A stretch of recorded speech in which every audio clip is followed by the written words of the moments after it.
السلام علیکم ورحمۃ اللہ وبرکاتہ۔ میرے اس اسلامک چینل کے ناظرین آپ سب کو خوش آمدید اور مرحبا کہتا ہوں۔ آج جو حدیث پڑھوں گا یہ ہے مسجد میں داخل ہونے اور باہر نکلنے کی دعا۔ جب مسجد میں داخل ہوتے ہیں یا مسجد سے باہر آتے ہیں تو کون سی دعا پڑھتے ہیں؟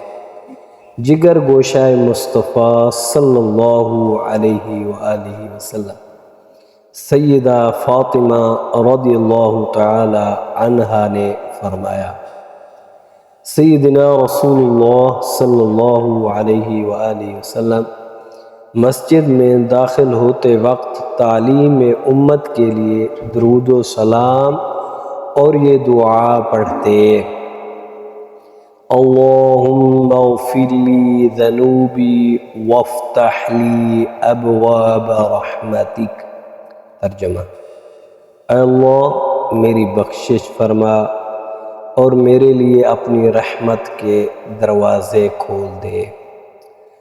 اور مسجد سے باہر نکلتے ہوئے درود و سلام پڑھتے اور اللہ تعالیٰ کی بارگاہ میں عرض کرتے، اللہم اغفر لی ذنوبی وافتح لی ابواب فضلک۔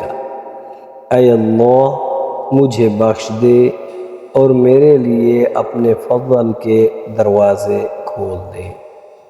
یہ حدیث مسند احمد کے اندر موجود ہے، اس کا جو نمبر ہے 26,416، اور سنن ترمذی شریف کے اندر بھی یہ حدیث موجود ہے، تو وہاں اس کا جو نمبر ہے 314۔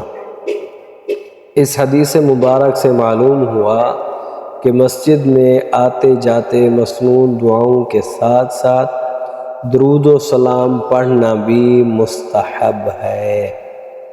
مسجد میں داخل ہوتے وقت اللہ تعالیٰ کی رحمت کا سوال کیا جاتا ہے، اس لیے کہ مسجد میں جانے والا ایسے اعمال میں مشغول ہو جاتا ہے جو قرب الہی کا ذریعہ بنتے ہیں، تو اس صورت میں اللہ تعالیٰ کی رحمت کا سوال کیا جاتا ہے، تو اس موقع پر رحمت کا ذکر مناسب ہے۔